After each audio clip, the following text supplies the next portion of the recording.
The barbecue was supposed to be a simple family get-together, a day filled with laughter, grilled burgers, and harmless debates about sports. It was my favorite tradition, a reminder of the bonds that held our family together. I had spent the morning setting up the yard, double-checking that everything was perfect for the day. Little did I know that Monica, my wife, had plans to shatter everything I held dear. She looked stunning as always, moving through the crowd with practiced grace, laughing at jokes and complimenting the food.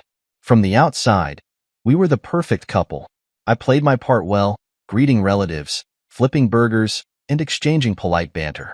The unease I'd been carrying for months, the late nights, the whispered phone calls, the unexplained absences, hovered at the back of my mind, but I pushed it aside. After all, today was about family. It wasn't until Monica tapped her wine glass with a spoon that I noticed something was off.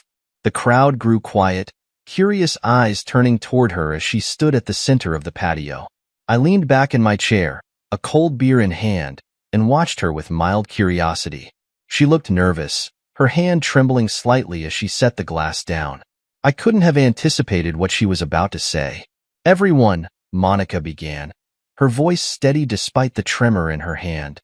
"I have an announcement to make." My heart sank. No, it plummeted. I knew Monica well enough to recognize the glint in her eye, a mix of defiance and arrogance. She wasn't about to announce a new job or a vacation plan. This was something bigger, something calculated. She took a deep breath before continuing. "For the past few months, actually, for the past year, I've been seeing someone else." A gasp rippled through the crowd. My stomach twisted, but I stayed seated, refusing to give her the reaction she was looking for.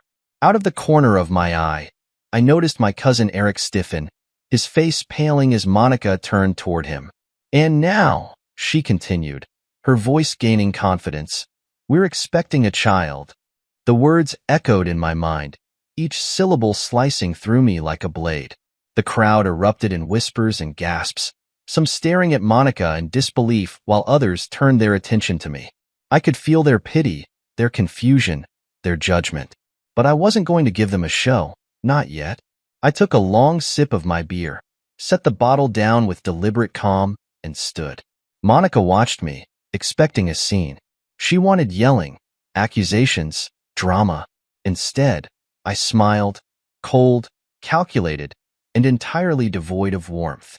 "Well, I hope he enjoys the STD you gifted him," I said, my voice cutting through the stunned silence. Monica's face froze, the confidence draining from her as if I had flipped a switch. Eric, standing just a few feet away, looked like he wanted to sink into the ground. The crowd's murmurs grew louder, shock and confusion spreading like wildfire. But I wasn't done. Reaching into my back pocket, I pulled out a neatly folded stack of papers. "For those of you wondering what I mean," I said, my tone calm but firm, "I have proof." I handed the papers to the nearest relative, who began reading aloud before gasping and passing them to the next person. These weren't just any papers. They were copies of Monica's clinic results, which I had stumbled upon weeks ago while cleaning our office. Positive for an STD, contracted through infidelity. I watched as the papers made their way around the group, each person reacting with a mix of horror and disbelief. Monica tried to grab one of the copies, but I stepped in her path. "Don't bother," I said coolly. "Everyone here deserves to know the truth." Eric stammered something incoherent, his eyes darting between Monica and me. I could see the panic setting in, the realization that his carefully guarded secret was now exposed for all to see. Monica, too, was scrambling, her mask of confidence replaced by desperation. "This is cruel, Marcus," she hissed, tears welling in her eyes. "How could you do this?" I leaned in, my voice low enough for only her to hear. "Cruel? You humiliated me in front of everyone I care about. You betrayed me and flaunted it. Don't talk to me about cruelty." The barbecue descended into chaos. Relatives argued, some defending me, others demanding answers from Monica and Eric. My parents pulled me aside, their faces pale and their voices hushed. "Is this true?" my mother asked, holding the papers with trembling hands. I nodded. "Every word of it. I've been piecing this together for months." Monica tried to take control of the narrative, accusing me of being petty, of blowing things out of proportion. But no one was listening to her anymore. The evidence spoke louder than her protests. As the sun set and the crowd began to disperse, I felt an odd sense of relief. The truth was out. Monica and Eric could no longer hide behind lies and deceit. They had shown their true colors, and now, the consequences were theirs to bear. When Monica approached me one last time that evening, her face streaked with tears, I didn't flinch. "You brought this on yourself," I said simply before walking away. That night, as I sat in the quiet of our home, I felt the weight of the day settle over me.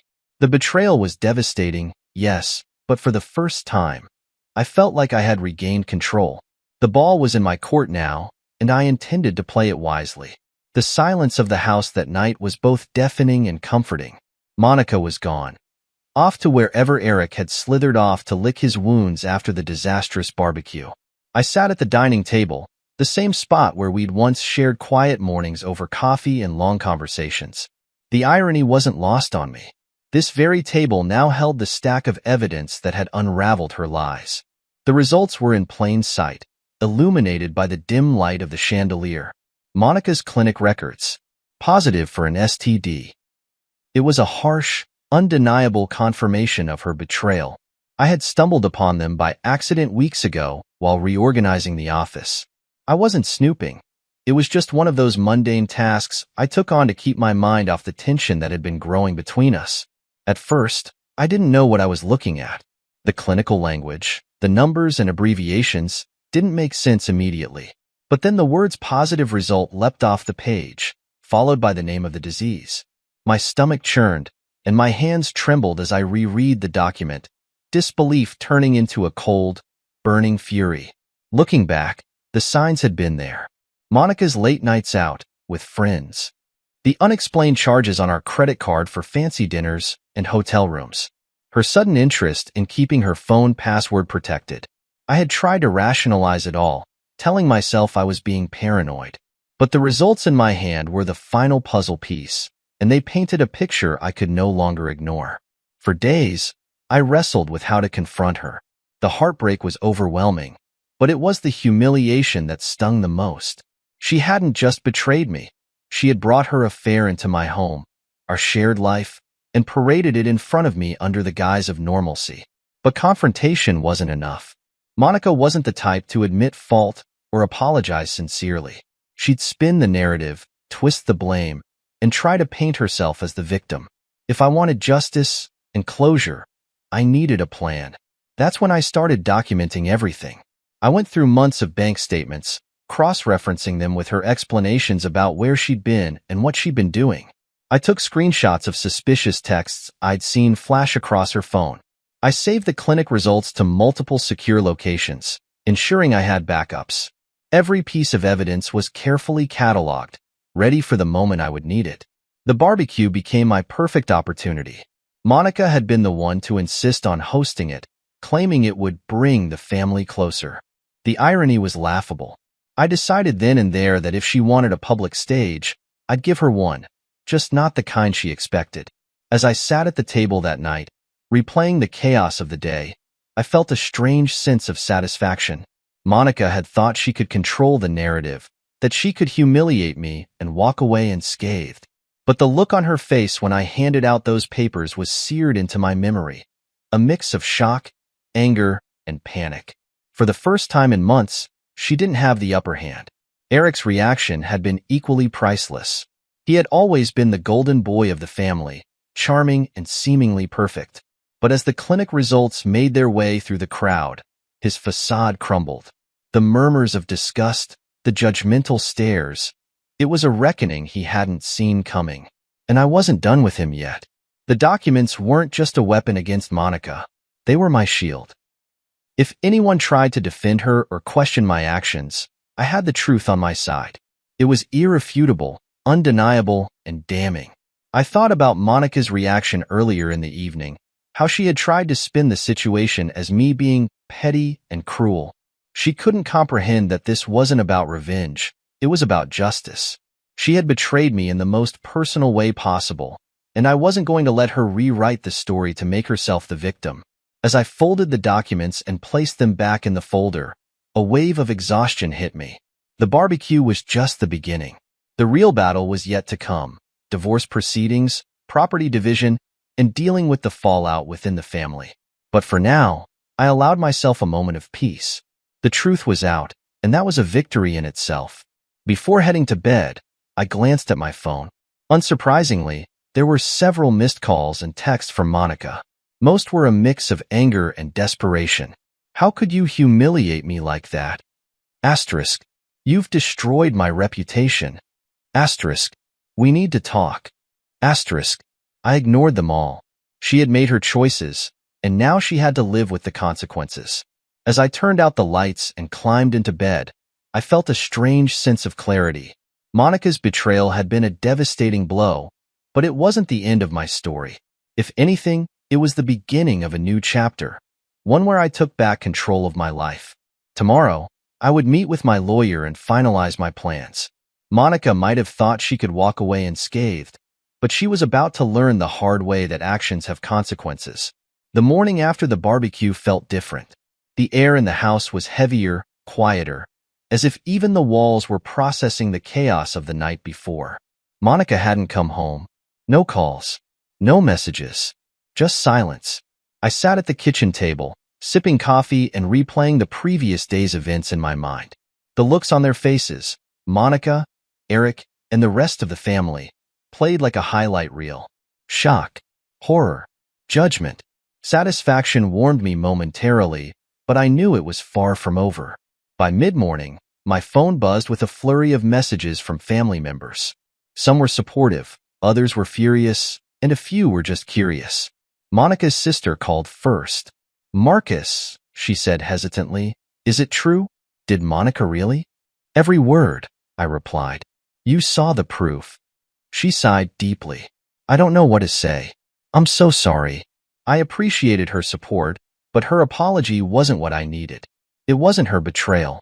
Still, her words reminded me that Monica's actions weren't just a betrayal of me.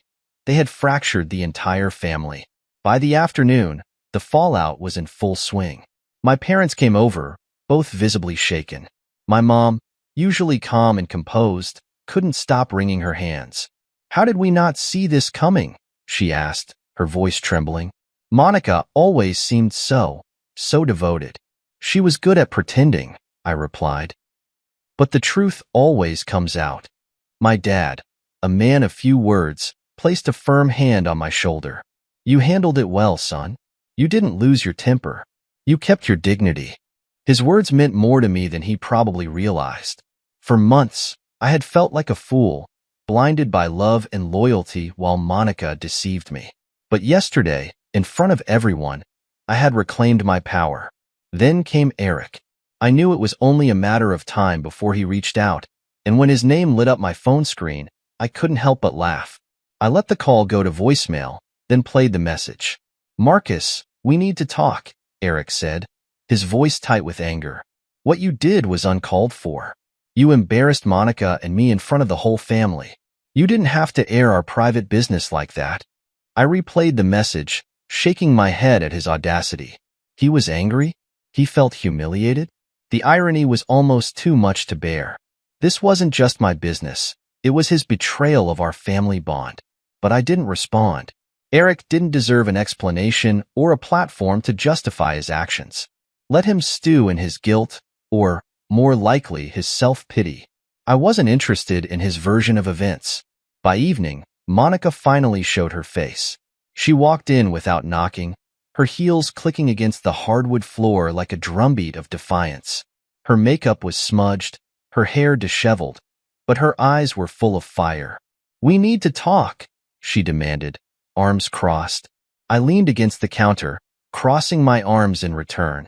"About what? You've said plenty already." "You humiliated me," she spat, "in front of everyone. Do you have any idea what you've done?" "Humiliated you?" I said, raising an eyebrow. "You stood in front of our family and announced your affair and your pregnancy with Eric. All I did was hand out the facts. Don't confuse exposure with humiliation, Monica. That's all on you." She tried to argue, her voice rising with every sentence, but I refused to take the bait. My calm demeanor only fueled her anger, and soon her words turned to insults. "You're pathetic," she sneered, "always trying to play the victim." I laughed bitterly. Victim? No, Monica. I'm not a victim. I'm the man who finally decided to stop tolerating your lies. You might want to write that down for your memoir. After another round of shouting, she stormed out, slamming the door behind her. I watched her car peel out of the driveway and felt relieved. The house was quiet again, and this time, the silence was welcome. I poured myself a drink and sat on the couch, reflecting on the day. Monica and Eric's betrayal had been devastating, but now, as the dust began to settle, I felt a sense of control I hadn't felt in months. The truth was out.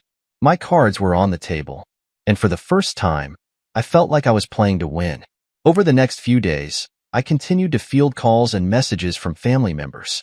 Some expressed sympathy, while others, like Monica's parents, tried to defend her actions. "She's under a lot of stress," her mother said during one particularly tense call. "She didn't mean for things to get so out of hand." "Stress doesn't justify betrayal," I replied. "She made her choices. Now she has to live with them." The real turning point came when I met with my lawyer. Armed with the evidence I had collected, we began laying the groundwork for the divorce. Monica's infidelity and reckless behavior gave me a strong case, and I was determined to protect myself and my assets. Meanwhile, Eric's life was beginning to unravel. His wife, Sarah, had already filed for divorce, and mutual friends were cutting ties left and right. I couldn't bring myself to feel sorry for him. He had made his bed. Now he had to lie in it. As the week came to a close, I felt a strange sense of peace. The fallout from the barbecue had been messy, but it had also been liberating. Monica and Eric had spent months weaving their web of lies, but in a single evening, I had torn it apart. The battle wasn't over, not by a long shot, but for now, I was content knowing that the truth was on my side. The days following the barbecue felt like the eye of a hurricane. The initial chaos had passed, but I knew the storm wasn't over. Monica's tantrums, Eric's pathetic attempts to contact me, and the family's divided loyalties created a sense of tension that lingered in the air. I didn't allow myself to relax, not yet. This wasn't the time for complacency.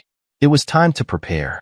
Monica hadn't come home since our last confrontation, which was a relief in some ways. The house, once filled with arguments and tension, was now quiet. I took the opportunity to clear out every trace of her, packing up her clothes, personal items, and anything else that reminded me of her betrayal. Each box I sealed felt like reclaiming a piece of myself. As I worked, my phone buzzed with another text from Eric. Asterisk, "We need to talk, man. This has gone too far." Asterisk, I ignored it, just as I had ignored the half-dozen voicemails he'd left since the barbecue. There was nothing to talk about. He'd made his choices, and so had I. That evening, I sat at the kitchen table with a folder of documents spread out before me. My lawyer, Nathan, had been incredibly thorough, outlining every step we needed to take to ensure a swift and decisive divorce. The evidence I had gathered, Monica's clinic results, the bank statements, the texts, was more than enough to prove her infidelity. It was a solid case, one that would leave her with little to argue. But it wasn't just about the legal battle. This was about control. For too long, Monica and Eric had played me for a fool, lying to my face while building their secret life together. Now, I was the one holding the cards, and I wasn't about to let them slip through my fingers. Monica tried to confront me again the following evening. She showed up unannounced, her hair disheveled and her eyes wild with anger. I opened the door but didn't invite her in. Instead, I leaned against the doorframe, blocking her path. "What do you want, Monica?" I asked, my tone calm but firm. "You've ruined my life," she spat, her voice trembling. "Eric won't even speak to me. The family's turned against me. You had no right to air our personal business like that." I raised an eyebrow. "Personal business? You made it public the moment you announced your affair at the barbecue.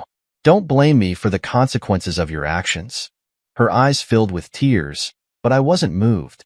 For months, I had endured her coldness, her lies, and her betrayal. Now, she wanted sympathy? It was almost laughable. You think you're so perfect, don't you? She continued, her voice breaking. But you're just as much to blame for this as I am. I crossed my arms. Oh, really? Please, enlighten me. How exactly am I to blame for you cheating on me with my own cousin? She stammered, struggling to find an answer, before finally muttering, You were always so busy. You never made me feel important. I couldn't help but laugh, a bitter, hollow sound. So, your solution was to sleep with Eric? That's quite the leap, Monica. She tried to argue, but I cut her off. I'm done listening to your excuses. You made your bed. Now you get to lie in it. With that, I stepped back and closed the door, leaving her standing on the porch. Her muffled sobs followed me as I walked away, but I didn't look back. That night, I sat down with a glass of whiskey and reflected on how far I had come. Just weeks ago, I had been a man struggling to hold onto a crumbling marriage, desperate to ignore the signs of betrayal. Now, I was someone else entirely, stronger, sharper, and unwilling to tolerate the lies and manipulation that had defined my relationship with Monica. The next morning, I made a few phone calls. The first was to my lawyer, confirming that the divorce paperwork was ready to be filed. The second was to a financial advisor, ensuring that my assets were protected. I wasn't just playing defense anymore. I was going on the offensive. Eric, of course, continued his pathetic attempts to contact me. His texts ranged from apologetic to accusatory, swinging wildly between remorse and anger. I didn't respond to any of them. The man had betrayed me in the worst way possible, and now he was reaping what he had sown. Mutual friends began reaching out as well, some offering support, others fishing for details. I kept my responses brief and neutral. This wasn't about public opinion. It was about taking control of my life and ensuring that Monica and Eric faced the consequences of their actions. By the end of the week, I felt more prepared than ever. The house was clean, the legal documents were in order, and I had a clear plan for moving forward. Monica and Eric had underestimated me, thinking I would crumble under the weight of their betrayal. But they had forgotten one crucial thing. I don't break, I adapt. As I sat on the back porch that evening, watching the sun dip below the horizon, I felt a strange sense of calm. The storm was far from over, but for the first time in months, I felt ready to face whatever came next. By the time Monica's text messages devolved from angry tirades to pitiful pleas, I had already solidified my next move. My lawyer, Nathan, was a no-nonsense man, sharp as a blade, and every bit as methodical as I needed him to be. Together, we reviewed the mountain of evidence I had collected over the months, ensuring that no stone was left unturned. This is airtight, Nathan said, flipping through the folder containing Monica's clinic results, her financial mismanagement, and screenshots of her text with Eric. The judge won't just take your side. They'll hand it to you on a silver platter. I leaned back in my chair, letting the weight of his words settle. This wasn't just about winning a legal battle. This was about dismantling the illusion Monica and Eric had built and ensuring that they faced the consequences of their actions. The first step was freezing our joint accounts.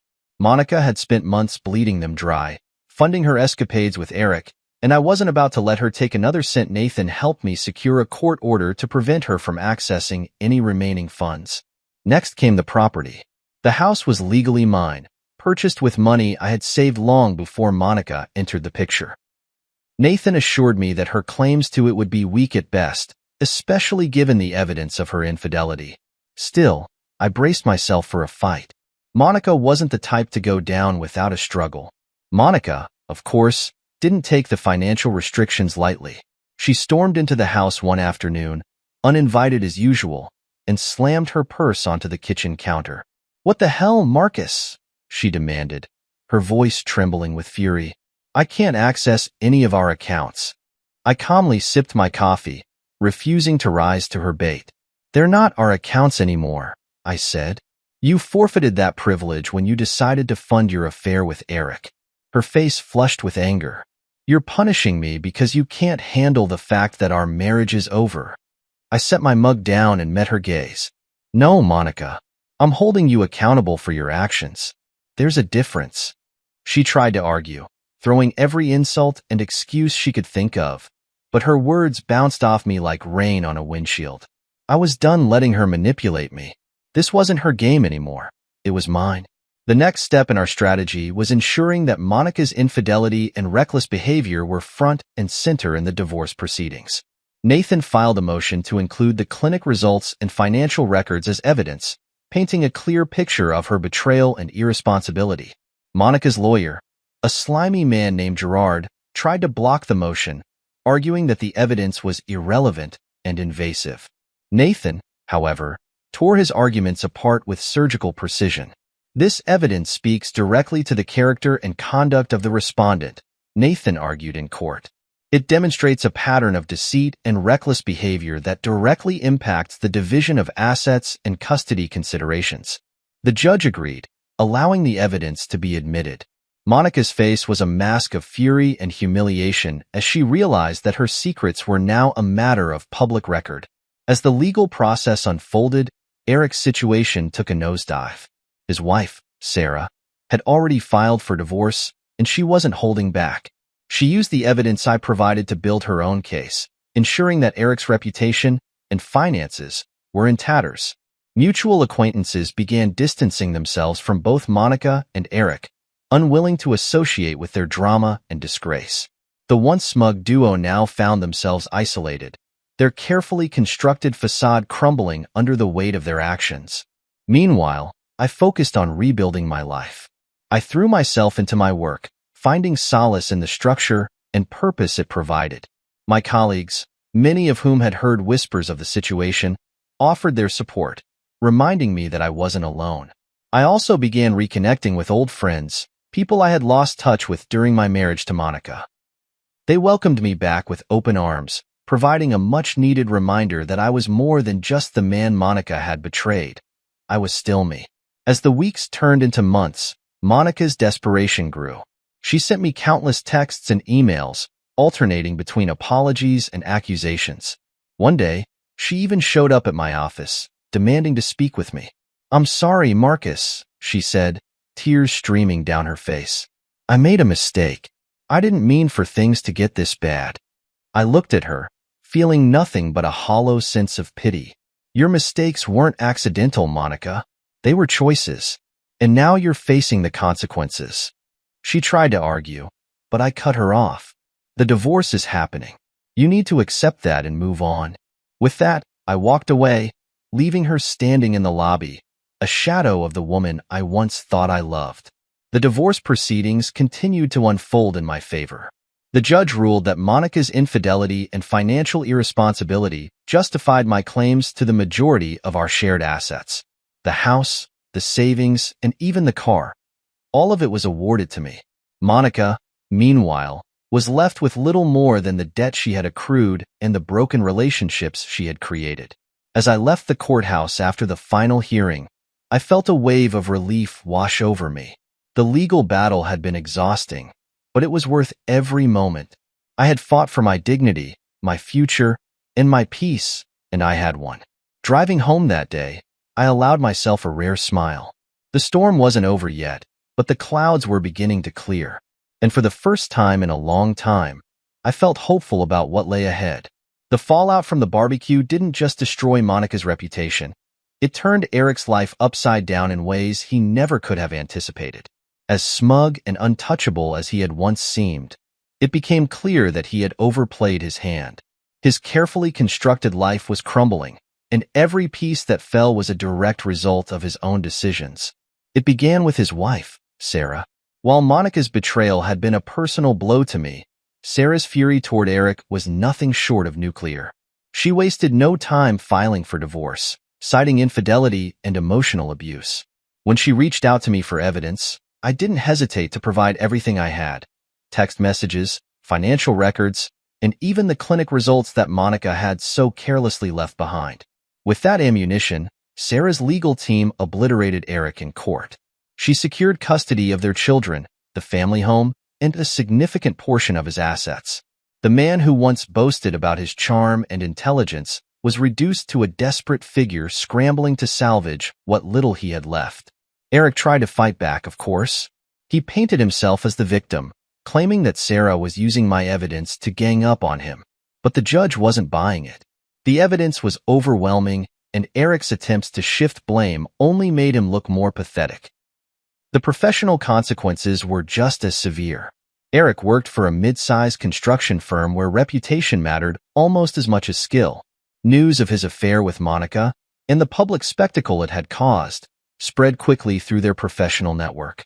Clients began questioning his judgment, colleagues distanced themselves, and his boss called him in for a meeting that ended with him packing up his desk. He tried to spin it as a temporary setback, telling anyone who would listen that he was taking a break to focus on himself. But the truth was undeniable. Eric was unemployed, disgraced, and rapidly running out of options. While Eric floundered, Sarah thrived. She moved into a new house with the kids, started a new job, and even began dating again. We stayed in touch, exchanging updates and supporting each other through the chaos. There was a strange comfort in knowing that we weren't alone in this mess, that we had both been betrayed by the same people, but were now rebuilding our lives on our own terms. One evening, over coffee, Sarah shared a piece of news that made my week. "Did you hear about Eric's car?" she asked, a mischievous smile playing on her lips. "No," I replied, curious. Apparently, it got repossessed. He'd been missing payments for months, and they finally came to tow it last week. He was furious, started yelling at the repo guy in the middle of the street. I couldn't help but laugh. It was poetic justice in its purest form. Eric's attempts to reconcile with the family were equally disastrous. He showed up at my parents' house uninvited one weekend, begging for forgiveness and trying to justify his actions. My father, who had always been a man of few words, told him in no uncertain terms that he was no longer welcome in the family. "You betrayed your cousin, your wife, and your children," my father said, his voice calm but firm. "There's no coming back from that." Eric left with his tail between his legs, his once confident swagger replaced by the hollow demeanor of a man who had lost everything. Monica, meanwhile, wasn't faring much better. Her relationship with Eric, which had seemed so passionate and exciting at first, began to unravel under the weight of their shared failures. The stress of financial struggles, public judgment, and their own guilt created a toxic environment that neither of them could escape.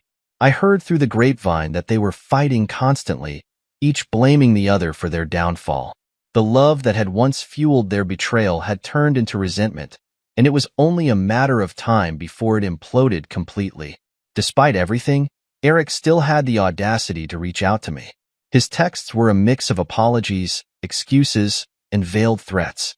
"Marcus, can't we just move past this? We're family, after all. You've ruined my life. Are you happy now?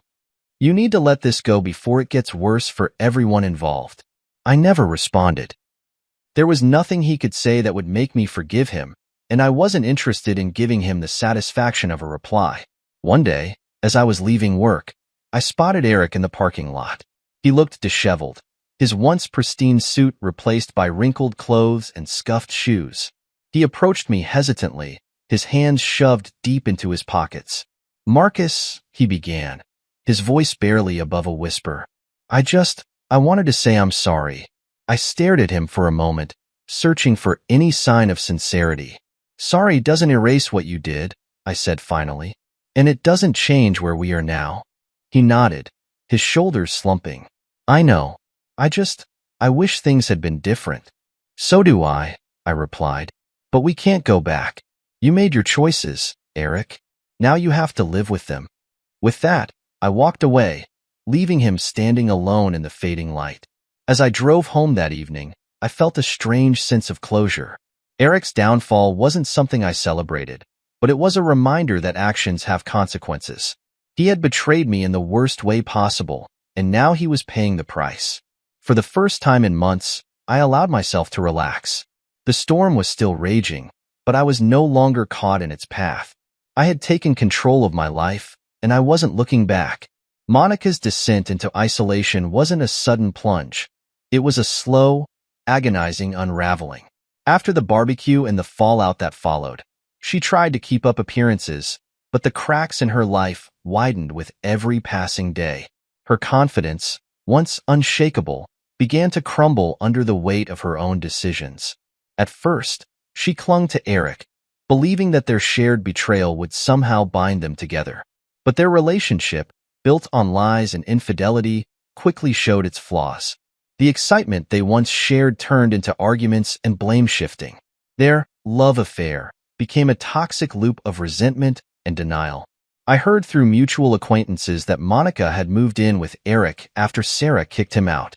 They rented a small apartment on the outskirts of town, a far cry from the comfortable home we had shared. Friends who had once flocked to Monica's side began to distance themselves, unwilling to associate with the scandal that surrounded her. Her attempts to rebuild her social life were met with polite rejection. Invitations to brunches and outings went unanswered, and her calls to old friends were met with awkward excuses. Monica's reputation had taken a hit she couldn't recover from, and she was slowly realizing that loyalty was a two-way street. Despite her crumbling social circle, Monica tried to salvage her professional life. She had always been proud of her career, often boasting about her achievements. But when word of her affair spread, her workplace became another battlefield. Coworkers whispered behind her back, and her boss, someone who had once been a mentor, began assigning her fewer responsibilities. Eventually, the company decided to part ways with her, citing a need to restructure. Monica claimed it was retaliation for the scandal, but the truth was simpler. She had become a liability. Her behavior had tarnished not only her reputation, but also the company's image. Eric wasn't faring much better. His financial struggles became a source of tension between them, and their once passionate relationship turned into a cycle of blame. Monica accused him of being irresponsible, while he blamed her for dragging him into the mess. Their fights grew louder and more frequent, and neighbors reported hearing shouting matches late into the night. One evening, Sarah called me, her voice laced with both concern and amusement. "Did you hear about Eric and Monica?" she asked. "No," I replied. "What happened?" "They had a huge fight in their apartment complex parking lot. Apparently, Eric stormed out, and Monica was left screaming at him in front of everyone." I couldn't help but feel a twinge of satisfaction. Their betrayal had united them in the worst possible way, and now they were reaping what they had sown. Monica's desperation reached its peak when she tried to reach out to me. One evening, I came home to find a letter in the mailbox, written in her familiar handwriting. I hesitated before opening it, unsure if I even wanted to know what she had to say. The letter was filled with apologies and justifications. She admitted to making mistakes, but claimed that she had been lost and unhappy. She asked for forgiveness, insisting that she still cared about me and hoped we could find closure. I set the letter down, staring at it for a moment before tossing it into the trash. Monica's words felt hollow. Too little, too late. Forgiveness might come one day, but it wouldn't be for her benefit. It would be for mine, and I wasn't there yet. Her attempts to reconnect didn't stop there. She sent a series of texts, each one more frantic than the last. She begged to meet, promising that she just wanted to talk. I ignored her messages, refusing to give her the satisfaction of a response. It wasn't about holding a grudge. It was about protecting my peace. Monica had made her choices, and I had no intention of letting her back into my life. The bridge she had burned was gone, and I had no desire to rebuild it. As Monica's life spiraled further, I focused on moving forward. I threw myself into work, finding solace in the structure and purpose it provided. I also began spending more time with friends and family, rebuilding relationships that had been neglected during my marriage. My parents, once heartbroken by the betrayal, began to see the positive changes in me. "You're stronger now," my mom said one evening over dinner. Monica's betrayal was a blessing in disguise. I nodded, realizing that she was right. The pain of her actions had forced me to grow in ways I never thought possible. I had learned to set boundaries, to stand up for myself, and to value the people who truly cared about me. Monica, meanwhile, continued to fade into obscurity. Her once vibrant social media presence dwindled to nothing, her carefully curated posts replaced by silence. The life she had tried so hard to project, a life of glamour and success, had crumbled, leaving her with nothing but regret. Eric eventually left her, unable to withstand the pressure of their toxic relationship. Monica, now alone and isolated, moved back in with her parents, a shadow of the confident woman she once was. One day, I ran into a mutual friend who mentioned seeing Monica at a local grocery store. She looked different, they said hesitantly. Tired, defeated, like she's carrying the weight of the world on her shoulders. I didn't respond, but a part of me felt a pang of pity. Monica had made her choices, and now she was living with the consequences. But her downfall wasn't my burden to bear. It was hers alone. As I sat on my porch that evening, watching the sun dip below the horizon, I felt a sense of peace. Monica's isolation was a reminder that actions have consequences, and while her betrayal had hurt, it had also freed me. For the first time in a long time, I felt hopeful about the future. The storm was still fading, but the skies were beginning to clear, and I was ready to embrace whatever came next. The day of the divorce hearing finally arrived, a date I had circled in red on my calendar not as an end but as the beginning of my freedom. As I walked into the courthouse, I felt an odd sense of calm. Everything I had endured, the betrayal, the humiliation, the chaos, had led to this moment. Monica was about to face the full weight of her actions, and I was prepared to see it through.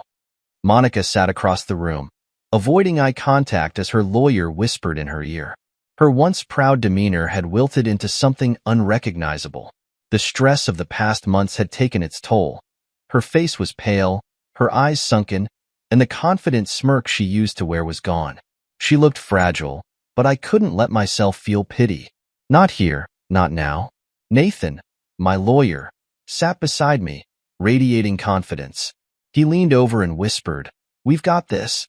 Just let the evidence do the talking." I nodded, steeling myself for what was to come.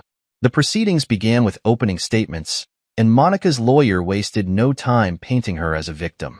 He spoke about her emotional struggles, claiming that our marriage had been an unsupportive environment that left her feeling neglected. I clenched my jaw but said nothing. Let them spin their narrative. I knew what was coming next. Nathan stood, his voice calm but firm, and presented our case. He detailed Monica's infidelity, her reckless financial behavior, and her public confession at the barbecue. He didn't embellish or dramatize. He let the facts speak for themselves. Then, the evidence was introduced. The clinic results, the text messages, the financial records, each piece carefully documented and irrefutable. Monica squirmed in her seat as the judge reviewed the materials, her lawyer struggling to object without success. The turning point came when Nathan presented a video recording from the barbecue. It showed Monica's announcement, her confession of infidelity, and the fallout that followed. The courtroom was silent as the video played, the weight of her words hanging heavy in the air. Monica's lawyer tried to argue that the video was irrelevant, but the judge disagreed. This goes directly to the credibility of the respondent and the impact her actions have had on the petitioner, he said. Monica buried her face in her hands, unable to meet anyone's gaze. Next, Nathan called Sarah to the stand. She testified about Eric's betrayal and how Monica had played a role in destroying not just one marriage but two. Her testimony was clear, concise, and devastatingly effective. By the time she stepped down, Monica's lawyer looked like he was ready to throw in the towel. But the most damning moment came when Eric was called to testify. Reluctantly, he admitted to the affair, his voice shaky and full of excuses. Under cross-examination, Nathan forced him to reveal the extent of their deception, including the financial schemes they had used to fund their lifestyle. Eric's testimony was a gift. It painted Monica as not just unfaithful but manipulative and irresponsible, a pattern of behavior that left no room for sympathy. When it was Monica's turn to speak, she tried to salvage what little dignity she had left. She cried, apologized, and blamed the pressures of marriage for her actions. "I made mistakes," she said, her voice trembling, "but I never meant to hurt anyone." Nathan, however, wasn't letting her off the hook. In his cross-examination, he systematically dismantled her excuses, pointing out the deliberate choices she had made over months. Choices that couldn't be dismissed as mere mistakes. By the time she stepped down, it was clear that her tears hadn't swayed anyone. The judge delivered the verdict after a brief recess. He ruled in my favor, awarding me the house, the majority of our shared assets, and sole custody of any remaining financial accounts. Monica was left with her personal belongings and a mountain of debt she had accrued on her own. The judge's words were measured but firm. This court finds the respondent's actions to be reckless and detrimental to the petitioner's well-being. The division of assets reflects the severity of her misconduct. Monica's face crumpled as the reality of the ruling sank in. Her lawyer whispered something to her, but she shook her head, tears streaming down her cheeks. As I left the courtroom, a weight lifted off my shoulders. The battle was over, and I had come out stronger. Monica's betrayal had cut deep, but it hadn't broken me. I had fought for my dignity and my future, and I had won. Nathan shook my hand, his expression proud. "You handled this with grace," he said. "Not many people would have stayed as calm as you did." I nodded, grateful for his support. "It's not just about winning," I said. "It's about moving on." Monica didn't speak to me as we exited the courthouse. She walked to her car, her head down, while I stood on the steps, taking a deep breath of the crisp afternoon air. The storm had finally passed, and I was ready to move forward. As I drove home, I allowed myself a rare smile. The road ahead was uncertain, but it was mine to walk. And for the first time in a long time, I felt free. The weeks following the courtroom battle felt like stepping into a new life. For the first time in years, my days weren't weighed down by Monica's betrayal or the constant pressure to keep our broken marriage afloat. The house, which had once been a battleground of arguments and mistrust, now felt like a sanctuary, a space for healing and rebuilding. I threw myself into the process of moving on. The first step was clearing out every trace of Monica. I packed her remaining belongings into boxes and left them on the porch with a simple note. "Pick these up by Friday." She never showed up, leaving her past life behind as much as I was leaving her behind. The act of purging the house was cathartic. I replaced the old furniture with pieces that reflected my style, painted the walls in brighter colors, and filled the empty spaces with things that made me happy. Books, plants, and photographs of the people who had stood by me through everything. Work became my escape, a way to channel my energy into something productive. My colleagues noticed the change in me, commenting on how much more focused and confident I seemed. They didn't know the full story, only bits and pieces, but their support reminded me that life went on, and so could I. In the evenings, I spent time reconnecting with old friends. Many of them had drifted away during my marriage, either because Monica didn't like them or because I had been too consumed by trying to keep her happy. Reuniting with these friends felt like reclaiming parts of myself I had forgotten. One evening, Sarah called to check in. Our shared experiences had forged an unexpected bond, and we found comfort in each other's understanding. She told me about her progress, how she was focusing on her kids, her career, and her newfound independence. "Eric's been trying to reach out," she admitted, her voice tinged with annoyance. "But I told him he's not worth my time." "Good for you," I said. "We're better off without them." She laughed softly. "You know, Marcus, I think we'll both look back on this one day and realize it was the best thing that could have happened to us." "I think you're right," I replied, and for the first time, I truly believed it. With Monica out of the picture, I began to explore hobbies I had neglected during our marriage. I signed up for a photography class, something I'd always wanted to try but never had the time or the freedom to pursue. It felt good to create again, to see the world through a different lens and capture moments of beauty and simplicity. The class also introduced me to new people, many of whom had their own stories of resilience and reinvention. We bonded over our shared love of photography, and I found myself looking forward to the weekly sessions. Monica, meanwhile, was struggling. Word of her downfall had spread far and wide, and her attempts to rebuild her life were met with indifference or outright rejection. Eric had left her, unable to handle the pressure of their toxic relationship, and she was forced to move back in with her parents. I heard through mutual acquaintances that she was working a low-paying job, far removed from the career she had once prided herself on. Her social media accounts, once filled with pictures of lavish outings and boastful posts, were now eerily silent. She had become a ghost of the woman she used to be. One day, I received a text from Monica. It was short and simple. "Can we talk?" I stared at the message for a long time, debating whether to respond. Part of me was curious about what she wanted, but a larger part of me knew that reopening that door would only invite unnecessary pain. In the end, I decided to leave her message unanswered. I didn't need closure from Monica. I had already found it within myself. She had made her choices, and I had no obligation to help her navigate the consequences. As the months went by, I began to feel a sense of peace I hadn't known in years. The anger and bitterness that had consumed me after Monica's betrayal slowly gave way to gratitude for the lessons I had learned, for the people who had supported me, and for the strength I had found within myself. I started dating again, cautiously at first. Meeting new people was daunting, but it also reminded me that not everyone was like Monica. There were still kind, genuine people in the world, and I was open to the possibility of finding someone who valued me for who I was. One evening, as I sat on the porch watching the sunset, I reflected on how far I had come. The man who had been blindsided by betrayal was gone, replaced by someone stronger, wiser, and more resilient. Monica's actions had hurt me, but they hadn't defined me. The sound of laughter broke my reverie, and I looked up to see my neighbors playing with their kids in the yard. Their joy was infectious, and I found myself smiling, feeling hopeful about the future. Life wasn't perfect, but it didn't have to be. It was mine, and that was enough. I raised my glass in a quiet toast to new beginnings, knowing that the best was yet to come.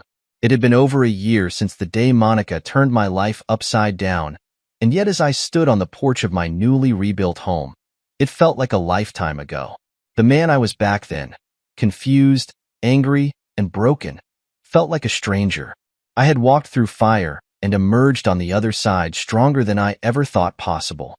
Life had found a rhythm again, one that didn't revolve around constant worry or betrayal. My mornings were peaceful, spent sipping coffee and planning my day. The home I once shared with Monica had become a reflection of me. Every piece of furniture, every photo on the wall, and every quiet corner was filled with things that brought me peace and joy. I had even taken a chance on love again. Her name was Laura, a warm and grounded woman I met through my photography class. What started as casual conversations over shared assignments blossomed into something I hadn't expected, a genuine, steady companionship. Laura wasn't just someone who made me feel wanted. She made me feel safe. The kids had adjusted too.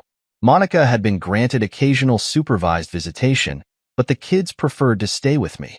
They were thriving in the stability of our new life, and the bond between us had grown stronger than ever.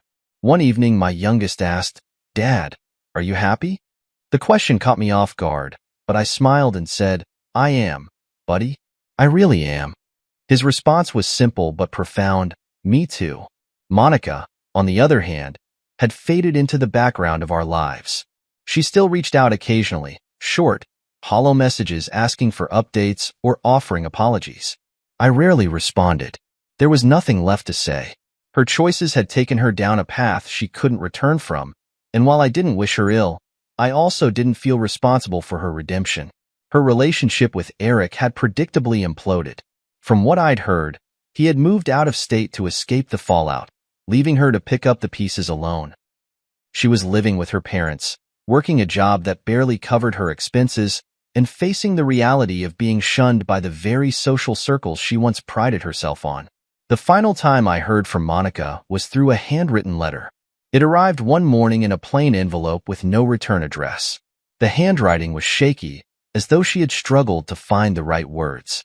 In the letter, she admitted to her mistakes, apologizing for the pain she caused and acknowledging the damage her actions had wrought. "I know I can't undo what I've done," she wrote, "but I hope one day you can forgive me." I read the letter once, folded it neatly, and placed it in a drawer. It wasn't that I held a grudge. I had let go of the anger long ago. But forgiveness didn't mean reconciliation, and I had no intention of inviting her back into my life. Looking back, I realized that Monica's betrayal had been the catalyst for everything that followed. It had forced me to confront not just her lies, but also the ways I had allowed myself to be diminished in our marriage. Her actions had broken me, but they had also set me free. Free to rediscover who I was. Free to build a life that was mine. Free to surround myself with people who truly valued me. On the anniversary of the infamous barbecue, I hosted a gathering of my own. It wasn't grand or flashy, just a small group of close friends and family, the people who had stood by me when I needed them most.